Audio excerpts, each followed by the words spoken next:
Okay, impact. Let's think impact. If a person's watching this content, most of the people that are watching this, a portion is going to be those that are haters, that just want to find like poke at the argument to find, you see I told you, fine. But a lot of people that are also watching this, they're probably wanting to make impact. They want their life to have meaning behind it. That's who's watching this show today, right? Okay, so I can't be a president, but I want to make impact. I being anybody that's watching this. Because Putin says 8 years, another guy comes, or the guy with the briefcase shows up, okay, cool. Well, if you were in the States and you're saying president wouldn't be how to make an impact, but let's say there is a kid who's 20 years old, 18 years old, 25 years old, has so much drive, it's unbelievable. Yeah. Ambition at the highest level. Who do you think has the biggest influence to make positive change, like real change? Is it the person with the money?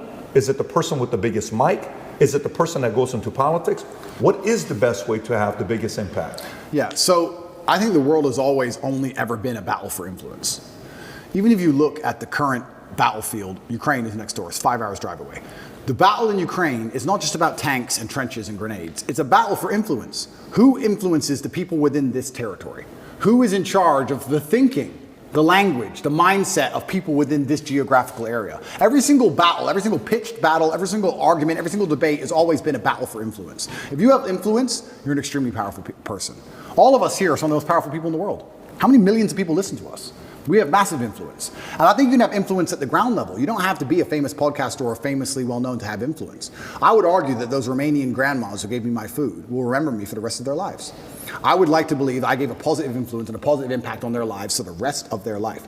I believe if you go through life and you're genuinely a good person, you try your best to be good to people, and you're honest, and you shake hands, and you don't lie, and you're on time, and you work hard, and you're good to everyone who's good to you, I think you'll have a massive influence. And I also believe, I truly believe that God is extremely giving. There's the saying, goes around, comes around. Completely true. But I would say it comes from God. God is keeping an eye on you, and he's paying attention to you, and he knows the kind of person you are and the kind of things you do. And I don't believe if you're actually genuinely a good person all of the time, that you're not going to get some goodwill back to you. Look at my scenario. If I was being a piece of shit for years with all these chicks, I'd be in jail. I'd be in jail. I could have never seen this coming. But the fact that I was nice, paid their taxi home, bought them food, looked after them. Are you okay? I know we broke up. I'm sorry. I know it hurts. I just did it. I was nice about all of it. Here I am. I'm fine. So I could have never seen this Matrix attack coming. It's amazing how what goes around comes around. It's truly amazing. If you're good to people, if you're generous to people, if you're helpful to people, you'd be amazed how much influence you can build up. I say this to people all the time. I don't think if you're a hardworking person who is honest, who shakes hands, who tries to learn, who does what they're supposed to do, who has a good heart, that you're truly, really not going to be able to get what you want. I think the universe is absolutely and utterly giving. When I see somebody who says they want something and they don't have it, I don't even think they truly even want it. You can have anything you want in the world. When a guy goes, I want a six-pack, then why ain't you got one? If you wanted it, you'd have it. You'd like it. There's a bunch of things I'd like that I don't have. But I don't want them. Everything I've ever wanted, I've got. I've never wanted something and not had it. We all know what we're talking about here. There's things we'd like. I'd like to be able to figure skate. Not enough to go learn to figure skate. It's a weird look if you figure, although that other guy dancing like the way you dance is doing a pretty good job. Bottom G. Bottom G, yeah. You've seen this guy? He can figure skate. That guy kills the dance moves. Yeah, he's good. But your doppelganger. But if you truly want something, you're going to absolutely not have it. So when it comes down to influence, I think you start at the base level, at the grassroots level. What if this guy's got, like, you know, for example, like, you know how when you were 20, were you this driven? Oh, absolutely. Okay, so when you're 20, who did you look at and say, I can do it as good as him, if not better? My coach, because I wanted to fight, and he used to beat me badly. Everyone used to beat me up when I was young, and I wanted to be the best. So I used to go into the fight championship. Okay, how about communication? Who'd you look at? Were you always a good communicator? I can see you being a great communicator since you were 14 years old. I was pretty good, yeah. Okay, who did you look at and say, that guy's good, but I think I can, you know, do it better? That's a good question. And I think that you know what I'm asking. I know what you're asking. I don't know if there's one particular person I took nuances from, because when you're a great communicator, you know how to be serious, and you know how to make people sad and angry, and you also know how to make people laugh. There's different people who can do lots of different things. So who was that? Was it somebody that was multifaceted like that? I think it was a lot of different people. And I also think that... Did you pull from comedy as well, or no? Certainly did, but I was also extremely self-critical. I think that's where a lot of it comes from. I'll watch this podcast back 15 times. I will notice every single time I made a mistake. Just then I said I'll watch twice. That was a mistake. I will watch this back 15 times and I'll identify every single error. I have an email list and I sign up and I get words of the day. I get 5 or 6 new words a day, which I try my very best to memorize. It's harder than you think to memorize 5 words a day, but I always try to make sure I have the most interesting vernacular I can possibly have, a wide vocabulary, so I can be very specific with my points. The reason I actually did that, I keep talking about my dad, but I'm his son. I have the same name, Emory Andrew Tate III. He was Emory Andrew Tate II. My father was a linguist for the CIA. He spoke Russian and German and Spanish and English. And I think I've told this before. Back then, when they needed someone who spoke Russian, they would take a Native American and teach them Russian. Nowadays, we have a bunch of Russian-speaking allies. You can go to Estonia, Latvia, Lithuania. They're all NATO and just get a Russian speaker. Back then, they taught my dad Russian, and he held the Air Force record for the fastest assimilation of a foreign language. When he died, a guy sent me a message saying, "You don't know who I am, but I worked with your father in the Air Force," and he had the fastest assimilation. He learned Russian in 2 weeks. Crazy. And I remember saying to my dad, "Will you teach me Russian?" He said, "Boy, you don't even know English." I said, "What do you mean?" He goes, "You don't even know English." And once he sat me down with a dictionary, I was like, "You're right. I don't even know English." That's why I've lived in Romania 7 years. People say, "Why don't you speak Romanian?" Because I don't know English yet.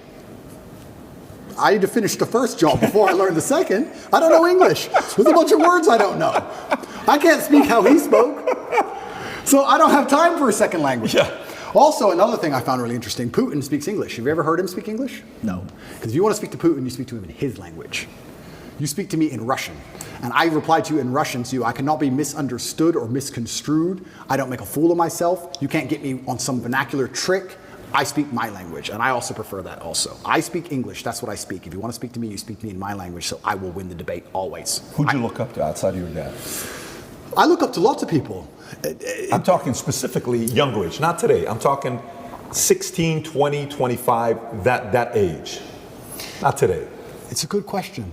Because I always believed in trying to take the best parts of individual people and then amalgamate them. And I know you want a name, and I can't think of one off the top of my head, but I would look at people who I didn't even respect, but they'd have one particular thing about them I thought, that's good.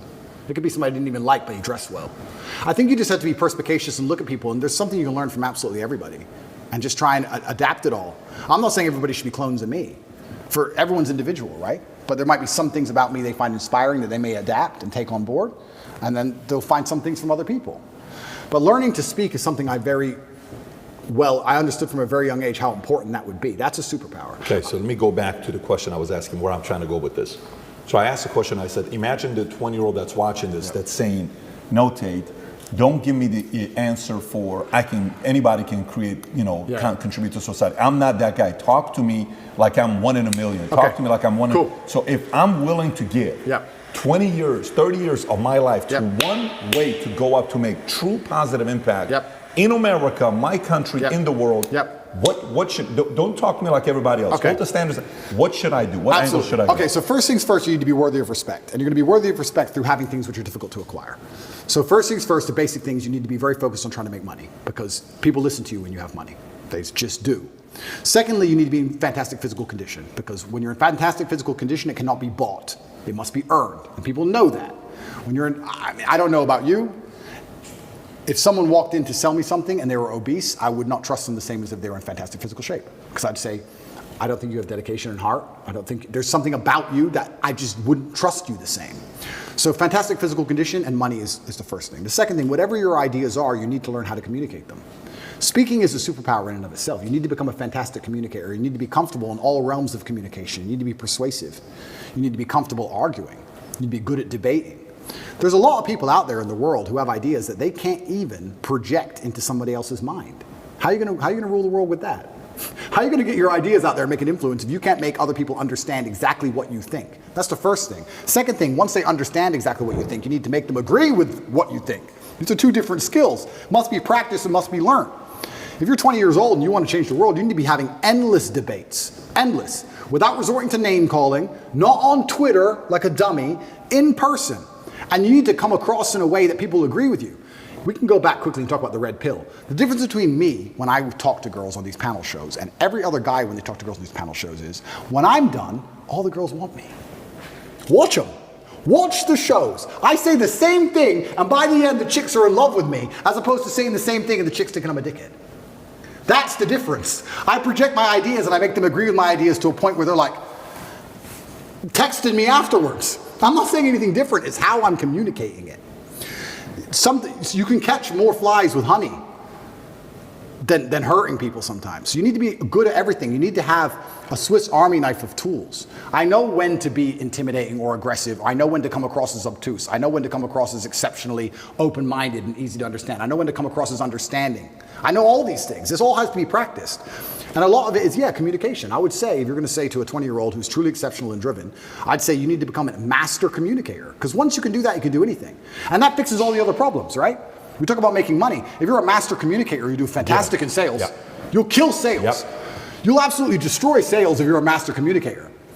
Not many people know this, but I used to sell windows. You know the old school knock on the door? Window sales. I did window sales for 2 or 3 years, and I'd say this is one of the hardest jobs you could possibly do. And I would always recommend a young man, if he has some time to waste, to go sell windows.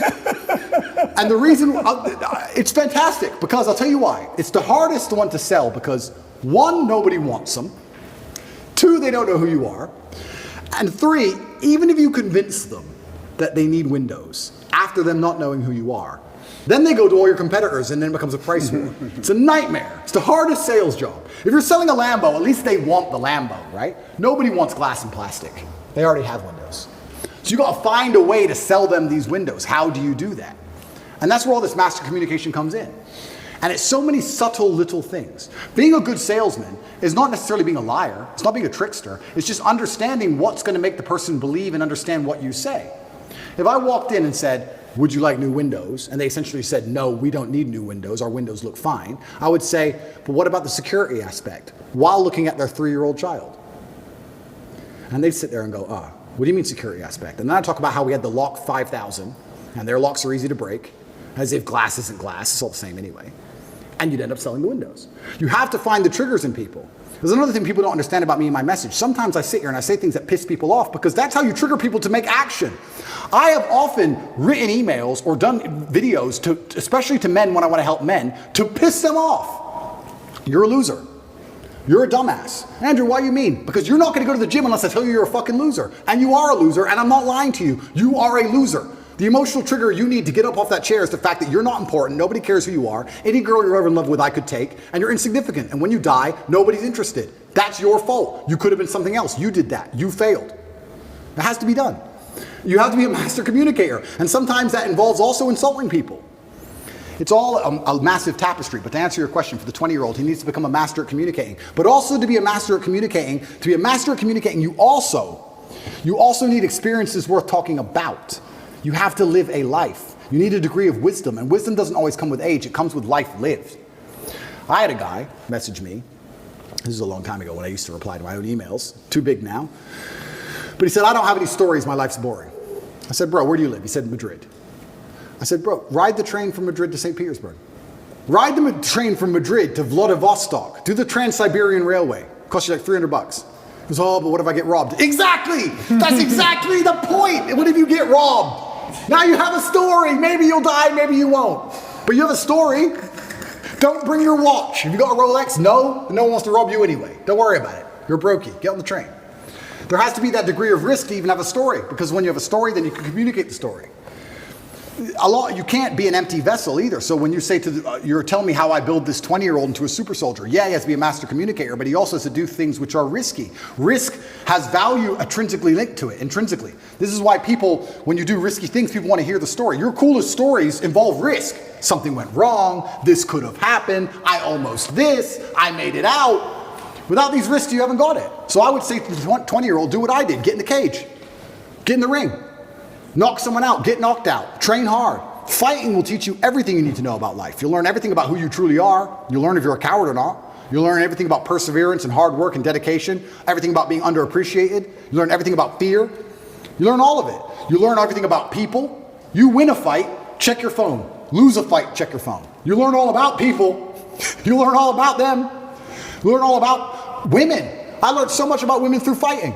When I had a fight coming up and I was weight drained and I had barely eaten in weeks and I'd lost all this weight and I had a world title fight, and I'm fighting a guy who might kill me, and she's complaining about the toilet seat. I learned all about women. You learn a lot about life through these difficult processes and paths. And there used to be for men like a rite of passage. In most societies, you had to go through something to become a man, from a boy to a man. But that thing was always difficult. It's always been difficult. Now you have to self-induce it, self-inflict it. But if you're going to be a boy and never bring on that self-inflicted rite of passage, how are you going to ever become a man? It's great feedback. Connect is an application which allows you to take a minute to connect with influencers from all around the world. My name is Andrew Tate, and I'm available to speak directly to you on Connect. So if you like this clip and you want to watch another one, click right here. And if you want to watch the entire podcast, click right here.